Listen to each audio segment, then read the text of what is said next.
Dans cette vidéo, nous allons découvrir certaines des dernières et meilleures mises à niveau pour votre Bambu Lab X, un Carbon PE1P ou PE1S. Nous examinerons du matériel pour améliorer votre expérience d'impression et la qualité d'impression, ainsi que des logiciels et même des outils imprimables pour rendre l'exploitation et l'entretien de votre imprimante plus facile et plus agréable. Donc, que vous possédiez déjà une de ces imprimantes ou que vous ayez attendu à cause d'une fonctionnalité manquante, restez à l'écoute car j'ai des nouvelles passionnantes pour vous. Allons-y. L'une des plus grandes critiques de tout l'écosystème Bambu Lab a historiquement été qu'il est fermé avec des logiciels et du matériel propriétaire. Mais comme nous l'avons exploré dans quelques vidéos précédentes sur cette chaîne, cela n'a certainement pas empêché les entreprises tierces innovantes de développer des améliorations pour ces imprimantes.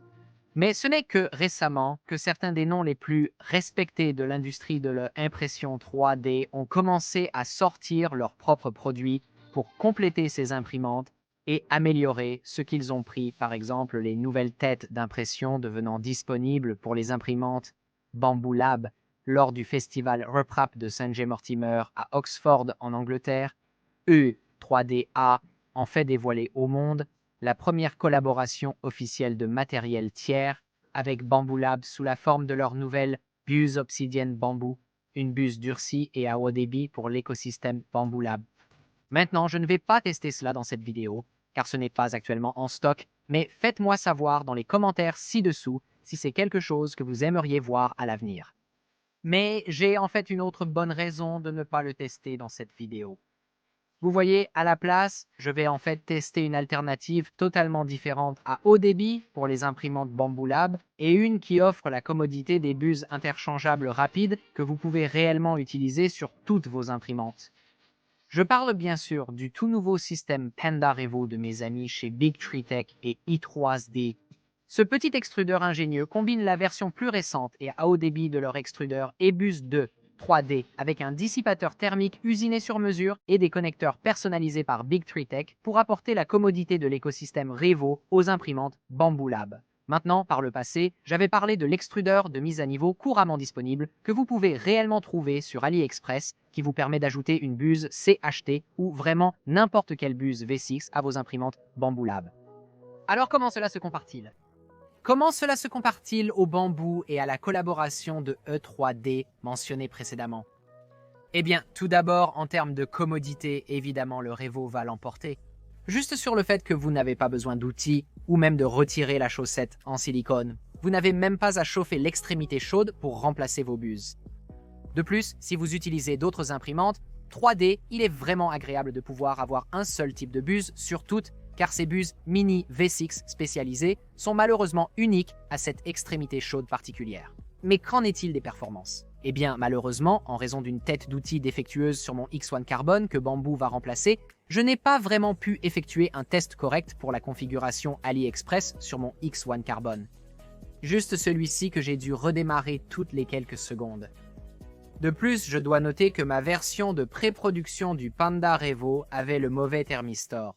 J'ai donc dû augmenter les températures d'environ 5% pour obtenir les mêmes températures. Donc, en somme, vous devez vraiment prendre mes résultats avec des pincettes. Mes conditions de test étaient imparfaites. Cela dit, je parierais que grâce au bloc de chauffage en céramique nettement plus robuste, le Revo Panda va surpasser à la fois la nouvelle extrémité chaude à haut débit obsidienne que E et 3D lancent, ainsi que l'extrémité chaude AliExpress et toute extrémité chaude qui utilise cette petite puce en céramique comme élément chauffant. C'est simplement de la thermodynamique élémentaire. Et en repensant à mes précédents tests de débit que j'ai effectués pour une vidéo précédente, cela semble être le cas. Vous pouvez voir ici que le Revo Panda est presque capable d'atteindre un stupéfiant 40 mm3 par seconde sur PLA, ce qui est assez impressionnant pour le moins qu'on puisse dire.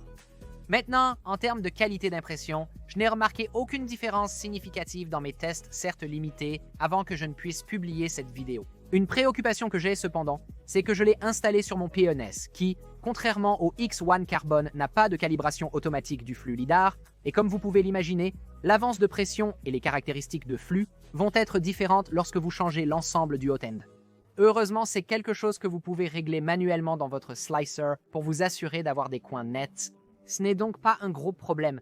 Il suffit de s'en souvenir. Pour moi, ce n'était pas un problème majeur sur mes tests pour y consacrer plus de temps. Alors, quelle est ma conclusion? Je veux dire, en somme, c'est une solide mise à niveau, mais elle n'est pas bon marché à 129 $, avec une buse et sans ventilateur de refroidissement. C'est certainement une option premium par rapport à la version AliExpress ou même à l'Obsidian Bamboo U 3D. Mais si vous aimez l'idée d'avoir le même type de buse sur toutes vos imprimantes, ou si vous voulez vraiment pouvoir changer rapidement et facilement sans outils, je pense que cela a du sens. Et de plus, avec toute une série de nouvelles buses ultra premium Revo qui sortiront bientôt, comme la Revo Diamondback, il pourrait être encore plus judicieux d'investir dans le changement de toutes vos imprimantes en Revo et ensuite d'investir dans une petite collection de très bonnes buses qui dureront éternellement. Ensuite, parlons de ce que je pense être probablement la mise à niveau la plus excitante que j'ai vue lorsque j'ai visité Shenzhen et dont je suis vraiment ravi de pouvoir enfin parler. L'écran tactile Panda de Big Tree Tech. Comme moi et pratiquement tous les autres critiques l'ont dit par le passé, l'interface de type autoradio du P1P et du PUNS n'est pas géniale, surtout après que vous vous êtes habitué au X1 Carbon. Cela a incité certains membres de la communauté à créer des mises à niveau d'écran tactile abordables et open source pour le P1P et le PUNS, mais hélas, tout le monde n'est pas à l'aise avec l'électronique et le câblage, la soudure et la programmation. Et à mon avis, l'interface de la version open source laisse encore quelque chose à désirer. Alors imaginez mon enthousiasme lorsque j'ai découvert le Panda Touch, un écran tactile prêt à l'emploi et poli par Big Tree Tech, qui imite l'apparence et la sensation de l'écran tactile original X1 Carbon. Mais il y a plus, car non seulement le Panda Touch est sans fil et alimenté par batterie, ce qui signifie que vous pouvez le détacher de la base magnétique, monter sur l'imprimante ou ailleurs, et ensuite le transporter dans la maison ou la ferme d'impression avec vous pour contrôler vos imprimantes. Il vous permet également de contrôler jusqu'à 10 imprimantes Bamboo Lab en même temps. Ouais, installer cette chose a été relativement rapide. Vous pouvez scanner votre réseau ou saisir manuellement les détails, puis vous devez ajouter le code d'accès pour chaque imprimante. Vous définissez une machine comme la principale ou le contrôle principal, et vous pouvez avoir les autres en mode écoute uniquement, ou vous pouvez même définir certaines machines pour synchroniser le contrôle, ce qui signifie qu'elles exécuteront les mêmes commandes qui ont été envoyées à la machine principale. Cette fonctionnalité ne fonctionne pas encore sur mon firmware bêta, mais lorsqu'elle sera prête, elle pourrait être un véritable game changer pour quiconque gère une ferme d'impression. Dans l'ensemble, cet écran, qui soit dit en passant, va coûter moins de 100 $, est un game changer pour les utilisateurs de PUNS et P1P à mon avis. Dans ma critique précédente du PUNS, je commençais à hésiter à recommander principalement le X1C, le réservant à ceux qui impriment beaucoup de matériaux abrasifs, qui tiennent à l'écran tactile ou qui ont un budget conséquent. Mais avec ce nouveau produit après-vente, je peux dire avec confiance que dans la plupart des cas, je pense qu'il serait plus logique d'économiser votre argent, d'acheter le PUNS et d'utiliser cet écran tactile à la place. Ce n'est pas parfait, et comme vous pouvez le voir dans certaines des séquences B-roll en ce moment, les vignettes ne fonctionnent pas correctement, et ils travaillent toujours sur le support AMS. Espérons que cela arrive bientôt. De plus, certaines fonctions avancées, comme la maintenance, les mises à jour logicielles ou l'impression à partir du cloud, ne sont pas disponibles. En tant qu'utilisateur régulier de AMS, je regrette l'absence d'options permettant de modifier le type et la couleur du filament directement depuis l'écran tactile. Mais avec tout cela dit, si vous allez utiliser plus d'une imprimante et que vous hésitez entre une flotte de P1SS ou une flotte de X1 Carbons, qui sont, je vous le rappelle, 400 de plus, les économies s'accumulent vraiment. Tout comme la commodité d'avoir un écran tactile portable qui peut contrôler toutes vos imprimantes, même à travers la pièce. Je dirais même probablement qu'une fois ce produit totalement peaufiné, je recommande de l'acheter ainsi qu'un PA1S plutôt que le X1 Carbon pour quiconque n'a pas d'argent à gaspiller et ne se soucie pas des petites choses que vous ne pouvez pas faire. Parlons maintenant des plaques de construction. Maintenant, dans mes vidéos précédentes sur les mises à niveau de Bamboo Lab, j'ai passé beaucoup de temps, probablement trop de temps, à parler des différentes options disponibles à l'époque. Des versions texturées d'AliExpress à la plaque PEX Premium de Wambam et plus encore. Depuis lors, Bamboo Lab a non seulement sorti sa propre plaque PUI texturée dorée, mais un certain nombre d'autres acteurs ont proposé des options encore plus intéressantes. Parmi eux, Physek est probablement le plus important, qui propose des plaques en fibre de carbone, texturées et texturées géométriques pour beaucoup d'imprimantes. Il convient de noter que ces plaques sont double face, comme la plupart des plaques sur le marché, mais elles ont l'avantage d'offrir une texture différente de chaque côté. Bien que la plaque PEI dorée de bambou soit cool, elle a la même texture des deux côtés. Avec celle-ci, vous obtenez deux options pour le prix d'une. Maintenant, j'ai testé la plaque texturée géométrique sur mon Voron 2.4 et bien que j'ai initialement pensé que cela pourrait être vraiment gadget, j'ai fini par vraiment aimer la finition et la façon dont les impressions ressortent. Pour moi, c'est une victoire et ça vaut vraiment la peine d'être vérifié pour vos imprimantes en bambou ou n'importe quelle autre imprimante. En ce qui concerne celui en fibre de carbone, cependant, ce n'est pas une victoire aussi nette. D'après mon expérience, l'adhérence au lit n'est pas aussi bonne sur celui-ci que sur les autres types de plaques que j'ai essayées, et il doit être vraiment, vraiment impeccable et exempt de même une légère couche de poussière pour adhérer correctement. Cela pourrait valoir tout l'effort supplémentaire si cela laissait une finition unique sur mes impressions, mais ce n'est pas le cas. Dans tous mes tests, la texture de cette plaque, contrairement à celle géométrique dont j'ai parlé précédemment, était honnêtement à peine perceptible. Personnellement, je préférerais simplement avoir la finition texturée standard. Maintenant, en ce qui concerne le côté texturé, ces plaques sont bien. Ils sont un peu différents, un peu plus abrasifs et un peu plus sombres que les feuilles PEI standard proposées par Bamboo Lab ou AliExpress ou beaucoup d'autres vendeurs que j'ai évalués dans le passé.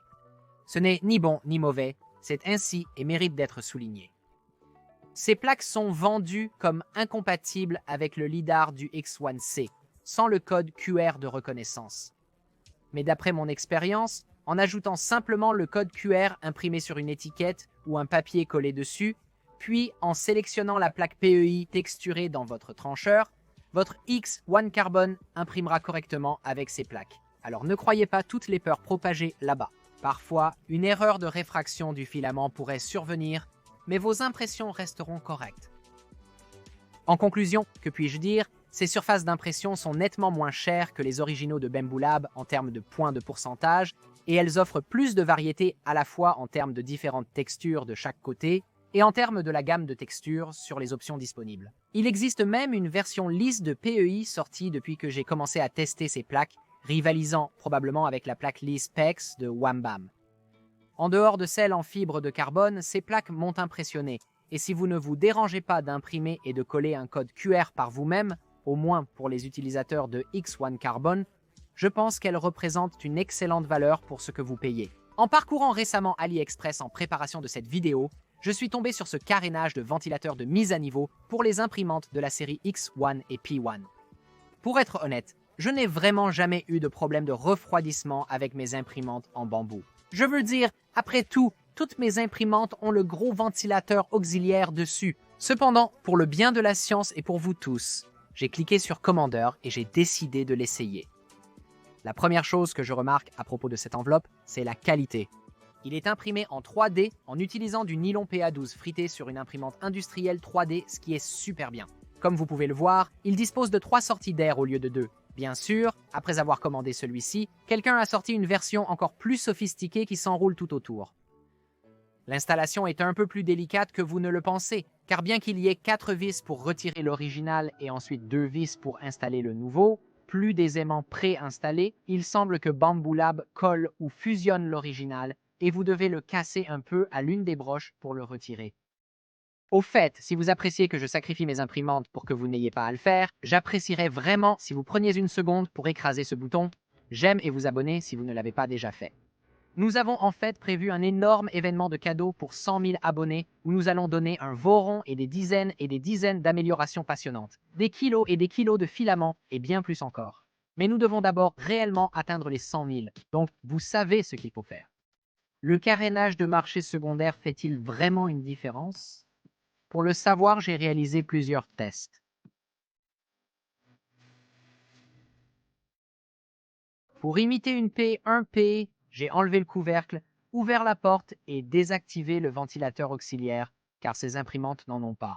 Bien sûr, ce n'est pas la même chose qu'une P1P entièrement ouverte avec un flux d'air de toutes les directions, mais désolé, je ne vais pas démonter une imprimante entière pour tester la pièce de 7 $ d'AliExpress.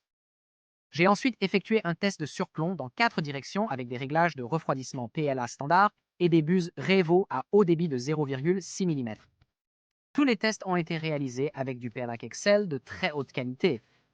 J'ai ensuite répété ce test dans toutes les variations possibles, la calandre d'origine avec les réglages standards du ventilateur auxiliaire, la calandre après-vente et sans ventilateur auxiliaire, et enfin la calandre après-vente et les réglages standards du ventilateur auxiliaire et sans après-vente.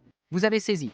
Durant ces tests, la porte était restée ouverte et le couvercle enlevé, présumant que si un refroidissement important est nécessaire, vous imprimez probablement du PLA plutôt que de l'ABS, du nylon ou de l'acrylonitrile styrène acrylate. Voici les résultats. Avec une capuche d'origine sans ventilateur auxiliaire. La simulation P1P, chaque test deviendrait flou et se détacherait de la plaque de construction à environ 50 ou 55 degrés de surplomb. J'ai ajouté un bord augmentant la taille à environ 60 ou 65, mais les surplombs ont commencé à avoir mauvaise allure à environ 50 tout autour. Avec la configuration d'origine et le ventilateur auxiliaire fonctionnant à 70% par défaut, j'avais toujours des problèmes de détachement, mais les choses semblaient évidemment plus propres et la version avec un large bord a pu atteindre 55 ou 60 sur certains des côtés qui bénéficiaient du ventilateur auxiliaire. Je ne m'attendais vraiment pas à voir beaucoup d'améliorations à partir de là. Après tout, des surplombs de 60 degrés sont assez impressionnants d'après mon expérience et sont déjà suffisants pour me faire me demander combien j'utilise réellement de support sur ces imprimantes. Mais lors du premier test de la configuration améliorée, le capot de rechange, qui ne comportait aucun ventilateur auxiliaire, j'ai en fait connu la première impression complète sans détachement du lit. Il semblait y avoir un peu d'irrégularité au bas de l'impression et elle ne semblait vraiment pas de très bonne qualité, même tout en bas, mais sur certains côtés, les surplombs atteignaient jusqu'à 65 degrés. Franchement, le simple fait que l'impression se termine sans se bloquer était très impressionnant, mais j'ai dû faire d'autres tests pour voir si la qualité de l'impression était un coup de chance ou non. Donc, sur la version finale, avec la capuche améliorée et le ventilateur auxiliaire en marche, l'impression a en fait échoué plus tôt que lors de tous mes autres tests. Et la deuxième tentative a de nouveau échoué à 50 degrés. Le refroidissement jusqu'à ce point était en fait assez bon, tout comme la qualité d'impression, mais je m'attendais à de meilleures performances en montant plus haut. Ces résultats ne permettent pas de conclure facilement. Je pense que j'ai besoin de faire beaucoup plus de tests avec de véritables modèles de la vie réelle, pas seulement des surplombs, mais pour l'instant, je dirais que bien que ce soit une mise à niveau vraiment abordable, je ne sais pas si je recommanderais de jouer avec votre configuration d'origine, à moins que vous n'utilisiez un P1P sans le ventilateur auxiliaire et que vous ayez vraiment besoin de tout le refroidissement supplémentaire que vous pouvez obtenir. C'était la seule instance dans mes tests où la calandre aftermarket a vraiment bien performé et a fait une grande différence, bien qu'honnêtement, il serait probablement préférable d'obtenir le ventilateur auxiliaire officiel de Bambu Lab, qui est un ajout optionnel si vous voulez plus de refroidissement. Ensuite, parlons de ces bandes LED que vous pouvez trouver sur AliExpress pour améliorer l'éclairage à l'intérieur de votre imprimante. Ils sont pré-câblés avec un connecteur rapide pour se brancher directement à l'intérieur de l'imprimante, ainsi qu'un dos auto-adhésif standard sur toutes les bandes LED, le tout pour le prix très bas de 3 $ environ. Malheureusement, comme vous le savez peut-être, il n'y a pas vraiment de rebord ou de bordure à l'intérieur de ces imprimantes pour installer ces bandes LED. Donc, si vous voulez les utiliser et que vous voulez qu'ils éclairent votre impression, alors vous allez devoir imprimer l'un des nombreux supports différents pour le couvercle de votre imprimante. En supposant que vous en ayez un, cela créera alors un rebord incliné sur lequel vous pouvez installer la bande LED. Personnellement, mes imprimantes sont déjà très proches du haut de mes étagères et je ne veux pas vraiment avoir à gérer des supports en plastique qui vibrent. De plus, chez Smurf, j'ai vu la nouvelle bande LED attachée magnétiquement sur laquelle Big Tree Tech travaille. Donc oui, sachant que cela arrive, je n'installe pas cette camelote sur aucune imprimante.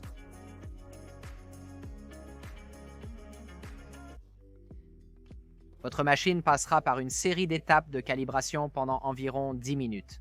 Une fois terminé, vous constaterez que le bruit global est réduit d'environ 5 décibels avec la porte fermée. Maintenant, s'il pouvait juste trouver un moyen de réduire ce bruit assourdissant du ventilateur de la chambre sans que j'ai besoin de le mettre à niveau vers un Noctua. Un gars peut rêver, non? Enfin, mais certainement pas des moindres, je veux partager avec vous tous cette petite impression incroyable que j'ai trouvée sur Printable. Je ne sais pas pour vous, mais je procrastine sérieusement et je suis négligent quand il s'agit de maintenir mes imprimantes en bambou.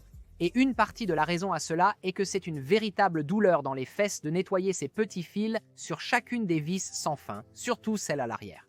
Cela signifie à son tour que chaque fois que je touche à mon imprimante, je suis immédiatement marqué comme utilisateur de Bambu Lab avec la marque de honte révélatrice. Plus jamais. Le Rod Sloth est un petit design ingénieux qui se fixe sur chacune des vis plombs avec un filetage parfaitement précis et adapté. Donc, lorsque vous l'accrochez avec la serviette entre les deux, il pousse les fibres de la serviette profondément dans les crevasses de la vis plomb. Ensuite, il suffit de bouger le lit de haut en bas et le Rod Sloth descendra et montera tout seul, nettoyant la saleté au passage. Vous faites cela 3 fois, une pour chaque vis plomb, puis lubrifiez à votre satisfaction. Cela fonctionne sur vos autres imprimantes si elles utilisent la même taille de vis plomb. C'était trop cool pour ne pas partager, même si ce n'est pas une vraie amélioration. Donc si vous l'appréciez, assurez-vous de donner un j'aime au designer sur Printable. Donc voilà, une demi-douzaine ou plus de mises à niveau, matériel, logiciel et imprimables pour vos imprimantes Bambu Lab pour améliorer votre expérience d'impression, votre qualité et plus encore. J'espère vraiment que vous avez apprécié la vidéo et peut-être que vous avez eu de bonnes idées pour des améliorations que vous pouvez installer sur vos propres imprimantes. Dans leur dernière mission, ils protègent en fait les récoltes des agriculteurs et sauvent l'éléphant de la savane africaine en Tanzanie avec l'aide de la petite mais puissante abeille. Vraiment cool. Oh, et une dernière chose. Je sais qu'il y a eu beaucoup de dernières choses, mais avant de vous laisser partir, je dois également remercier mes membres Patreon et YouTube pour leur soutien et adresser un remerciement spécial et sincère à nos membres Nylon Epic, Chip Cox, Two Crazy Kitos, Amir Khan et Chris Miller. Vous êtes géniaux et j'ai déjà mis certains d'entre vous sur le mur dans l'autre studio, alors merci pour votre soutien. C'est tout pour cette semaine. Rendez-vous à la prochaine couche.